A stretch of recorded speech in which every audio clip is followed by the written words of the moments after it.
Trivia, good morning. Pagpapalang ulan nagkaloob na rin po sa atin mga katrivia.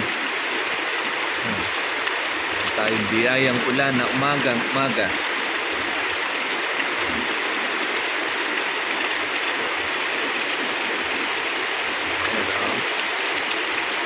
Karoon na po siya mga katrivia ng tubig. Nalibre po tayo ng ating pong pagpapatubig ngayon. Kaya yung mga kalamansi ay masaya na. Karamdam po sila ngayon ng lamig. Grabe ang init. Mga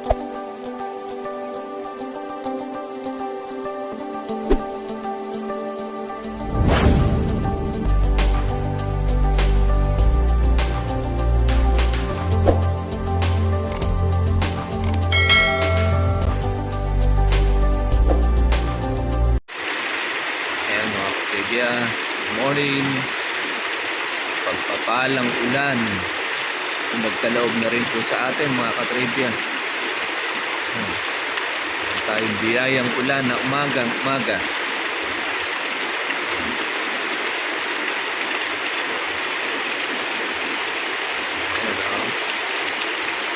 Karoon na po siya mga katrivia ng tubig. Nalibre po tayo ng ating pong pagpapatubig ngayon. Kaya yung mga kalamansi ay masaya na. Karamdam po sila ngayon ng lamig. Grabe ang init. Mga panahon. Tagal-tagal din po yung buhos ng ulan ngayong umaga. Gabi kasi mainit.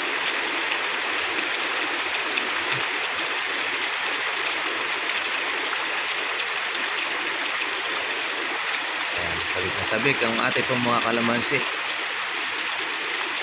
Nabawasan ng init ng panahon.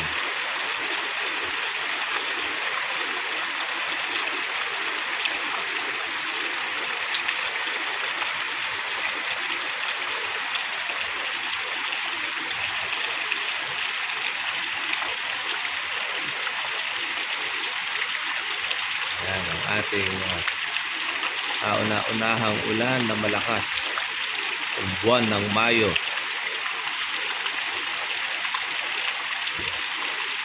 Sulit.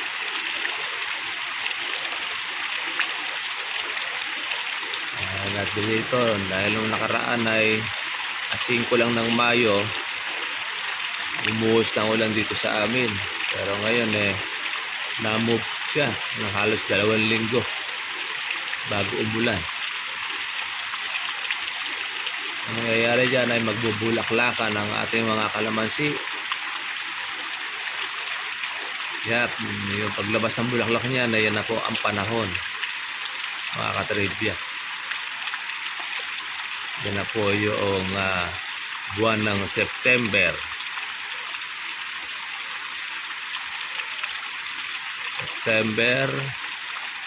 Tapusan ng September, baka first week ng October ay bagsak pa rin ang magiging presyo ng kalamansi dahil sa buhos ng ulan. At yan ay wala na pong mga insekto. Maalagaan na po siya ng ulanan.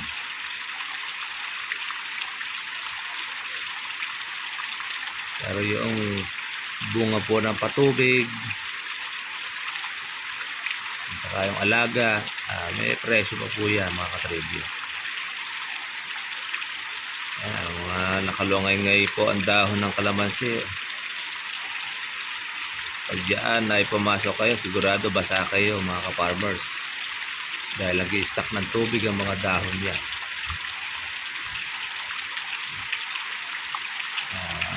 Sakto napakainam noong ating buhos ng ulan na ibinigay.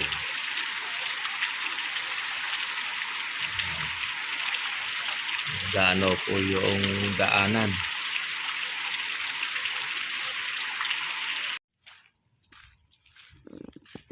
Good morning po sa inyo mga trivia. Welcome po sa aking YouTube channel. Ito po, at nagbigay na po yung nasa itaas po ng biyaya. Umulan na po rito sa amin mga katrivia po na malakas. Kaya po, ang laki na po ng igininhawa ng ating pong mga kalamansi. Kaya po mga ka-farmers, marami na po ngayon uli pong lumalabas po na bulaklak. Ito, mababawasan na po ngayon mga farmers po yung init na nararamdaman ng mga kalamansi po natin. Grabe, matindi po kasi mga ka-farmers po ang init itong buwan ng Mayo na ito. Yung pong mga kalamansi ay naglalagas po ang dahon. Kahit po siya ay natutubigan, ayan, ganyan po ang nagiging resulta. Gumugulang ang dahon niya, tapos nasusunog. Yan nakaraniwan po na problema ng mga kalamansi sa tindi po na ang init ng panahon. Pero ngayon mga ka-farmers, eto na, tikim ng malakas na ulan ang ating pong mga kalamansi. Kaya naman, eto, mayroon po tayo mga katribya po uli na aabangan ang paglabas ng mga bulaklak ng ating pong mga kalamansi. Napakaganda po noong ibinigay. May madaling araw ay bumuhos na po ang ulan dito sa amin. Kaya ang mga kalamansi natin ay nakalaylay na po yung kanya pong mga dahon. Ayan. Nagbigay po ng magandang biyaya ng nasa taas. Ayan. Nagpaplano po tayo mga farmers po ng ating pagpapatubig para po sa ating kalamansi. Ito, yung timba, ganito karami yung ibinuhos na tubig. Walang laman po dati yung tubig, yung timba po na yan. Pero nung halos na ilang oras din po yung nakalipas na makatikim po ng ulan, na kung saan ay ang ating po mga kalamansi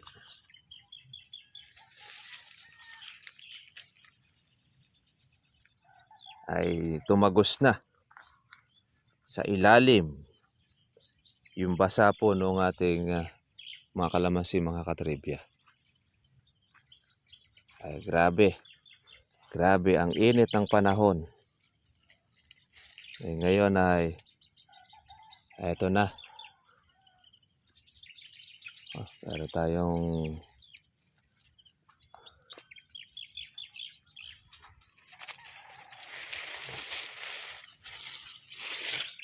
pakiling ang tawag namin dyan. Yung kalamansi, basta't pagka po nakaramdam at nakakuha po siya ng ulan, usa po siyang lumalaylay po ang dahon. Ayan, grabe kasi po ang init. Laylay ang dahon niya. Pati ang bunga niya. Kaya daladala niya pa rin po mga farmers po yung tubig. Napakaganda pong mag-ipon ng tubig ang kalamansi. Pagka ay papasok mga katribya doon sa loob ng kalamansi, sigurado para kang nag-shower, para kang nang naligo. Yung kalamansi natin mga ka-farmers, ayan na po. Ang ganda rin po na naging resulta po ng ating foliar na ginamit. Ang dami po niyang dahon po na ibinigay. Naging protection po niya sa matindi pong init. Kaya ang kalamansi natin, hindi po siya nanilaw. Ayan, hindi po rin siya mga ka-farmers po yung nasunog ang kanya pong mga sanga pati rin ng dahon. Ayan,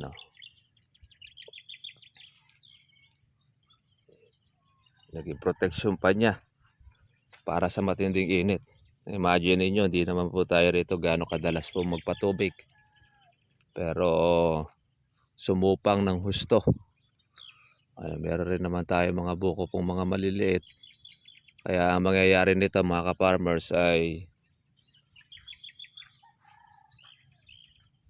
mamumulaklak ulito ng panibago. Kaya magang biyaya ang ating mga natanggap mga ka-farmers. Ang laki po noong ating naitipid. Nakaminos po tayo mga ka-farmers sa patubig natin dito ng 2,000. Lalo na mahal po ang kurodo. Nagkaroon tayo ng bonus mga katribya. Ayan lumalaki-laki na rin po yung ating mga buko, mga maliliit. Ayan. Yan po ang ating pong mga palakihin. Ito na rin po yung ating pong halawin.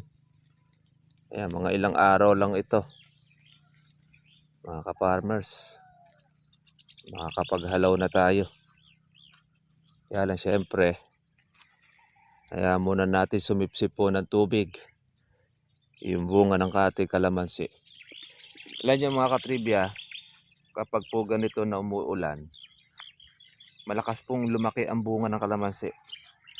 At syempre, kung malakas pong lumaki ang bunga, asahan na po ninyo, bababa ang presyo ng kalamansi.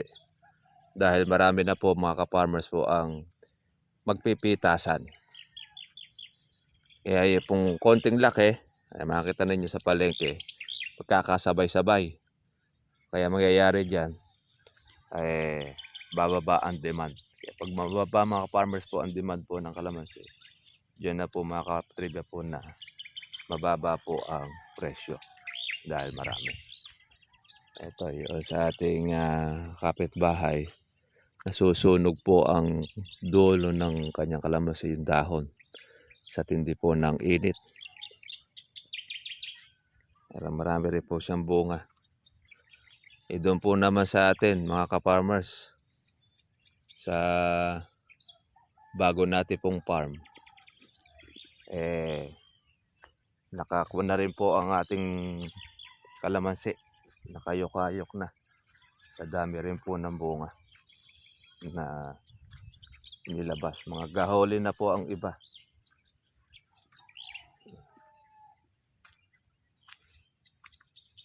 Yan, halos nasusunog po yung mga dulo ng kalamansi. Kaya kung hindi po talaga matindi ang sikat ng araw, yung init ng panahon, grabe. Ito yung batang kalamansi nila tatay. Yan. Nahihirapan rin sila pong magsangat tsaka po magsupang. Pero nakukuhanan na po ito ng mga bunga. Dahil ito katatapos lang din ito mga farmers po ng tubig. After nga sana ng ating pong kasama si Bernabe na magtubig, tayo na sana po yung susunod. Pero bago po mangyari yon, ibinuhos na po yung ulan sa atin. Kumbaga sa kuwan ay ngawit na yung nasa taas. Siguro baka hudyat na po yan, napatag-ulan na tayo. Pero sabi ng Pag-asa ay El Nino. Bagay kung tutuusin, hindi pa naman po mga ka-farmers po na sigurado dahil first time pa lang po tayong naulan po ng malakas dito. Kaya naman ang atin naman pong kalamansi ay magbabawi po ngayon ito mga ka-farmers.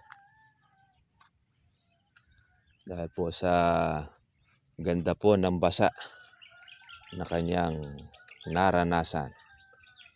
Yan. Kaya free na rin tayo ng ating pag-i-spray mga katribya. Hindi na rin po tayo nag-i-spray ng ating kalamansi. Dahil po sa init po ng panahon.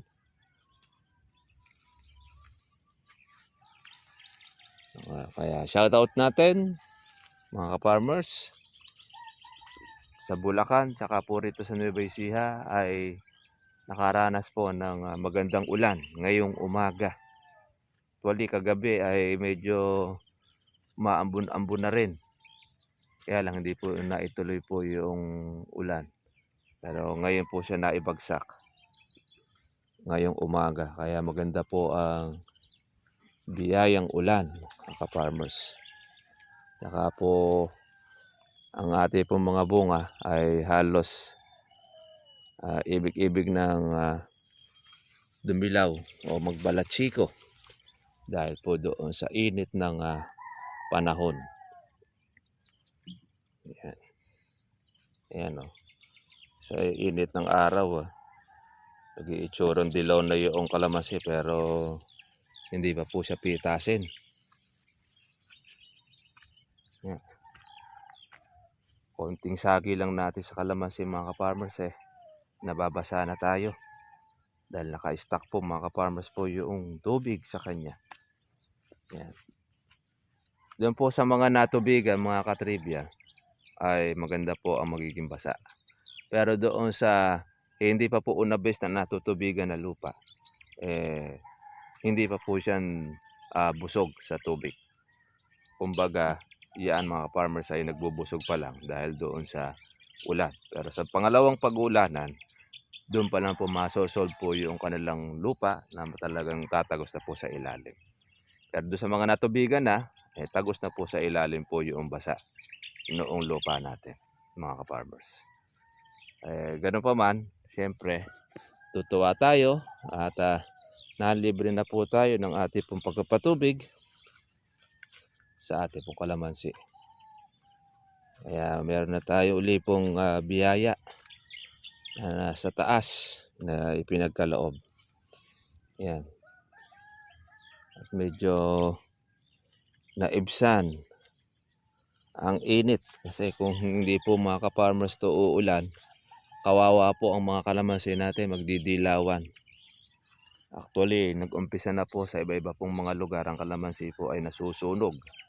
Ang dahon, pati na rin po ang kanyang sanga, talagang apektado dahil doon sa El Nino. Kaya na-adjust kasi mga ka-farmers po yung pag-uulan.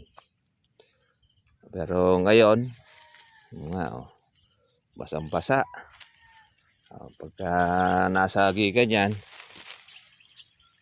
tayo rin ay basa. Kaya yun po ang ating mga sanga ng ating kalamansi. Relax na siya.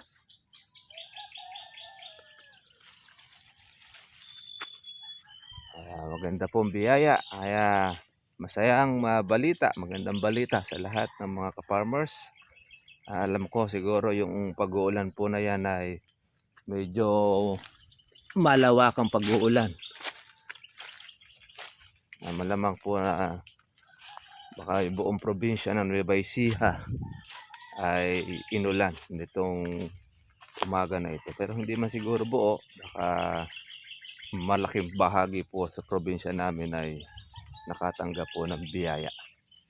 Pati na rin parte po ng Bulacan. Kaya good news sa lahat ng mga nag-aabang ng ulan dyan. Shoutout po sa inyo. Yung mga maaga naman pong nakaranas ng ulan, mas okay rin sa inyo dahil kayo po ang mas mauuna pong tawag dito, mamulaklak ang inyong kalamansi. Ngayon, magkakasabay-sabay mga katribya, ang bulaklak po ng kalamansi po ngayong Mayo. At kalahatian ng buwan ng Mayo ay nakaranas po dito ng isang magandang buhos ng ulan. Kaya ganun pa man, magkasabay-sabay ba po ang mga bunga at mga bulaklak, okay lang din po yan dahil bunga na po yan ng ating pong panahon. At least po yan ay mababawasan ang init na nararamdaman natin, yung alinsangan. Kaya sigurado ang mga kalamansi natin, mga ka-farmers, maghahanda na po tayo uli ng bulaklakan nito, lahat ng mga naulan. marami tayong magiging kasabay. Pero bukod diyan, siyempre meron na rin tayong mga unang mga bulaklak at mga buko. Kung magkakatuloy-tuloy pa yan,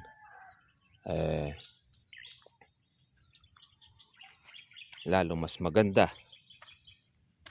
Mas magiging pabor doon po sa ating kalamansi. Yan.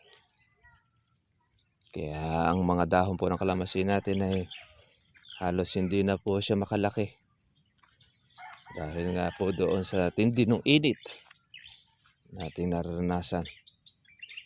Pero ngayon naman ay solve na siya.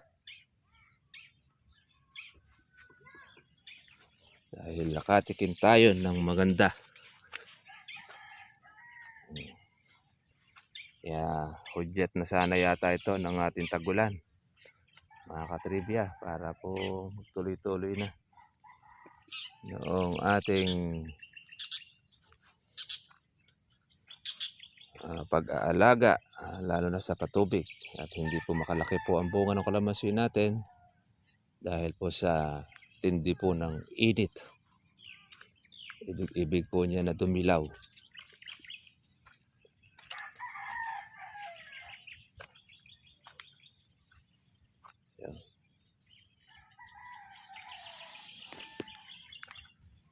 Ayan mga ka-farmers, iba-iba pa rin po ang presyo ng kalamansi natin. Mayroong 1.6, may 1.7, mayroong 1.8. Depende po yung mga farmers po dun sa ahente at buyer po ninyo. Pagka po ang buyer ninyo ay malaki pong kumagat, sigurado mababa po ang kuha sa inyo niya. Kaya mas maganda, hanap po kayo ng medyo maganda-ganda po ang presyo, na huwag kayo mag-i-stick lang sa isang buyer para hindi kayo mapaparat. Dibaling mas maganda po yung maraming kang kilala, alam, para at least ikaw na lang po mismo ang pipili po ng maganda pong presyo. Kaya ayun, good news, solve na po ang ating pong kalamansi doon po sa ating pagkapatubig. Ayan, malaki na po ngayon ang igiginhawa po niya compare natin doon sa talagang hindi po natutubigan. Okay mga katribya, magandang araw, magandang umaga po sa inyong lahat, at sana po nasa mabuti po kayong kalagayan. At ito po ay biyaya po ang dinulot sa atin ng kalangitan sa taas. At magkaroon na po tayo ngayon ng pinakaasam-asam po ng ating mga farmers, itong buwan po ng Mayo, ang malakas po na pag-ulan. Pero after po niyan, asahan na po natin ang yung pong inaabangan po ng marami rito sa amin, ang libreng ulam, yung tinatawag natin na salagubang. Sa salagubang, mga ka-farmers, yan ay lumalabas tuwing Mayo. Pagka bumubuhos po ang mga ulan, ayan, magkakaroon ng paglabas ng salagubang. Kaya doon sa mga kumakain ng salagubang, ayan, makakatikim na po tayo. Sa mga hindi naman, mag-enjoy na lang po sa paghuhuli, mga ka-farmers. Sige po, God bless po sa inyo lahat, at magandang umaga, magandang biyaya ang naibigay po sa atin itong umaga pong ito. God bless po mga katibya.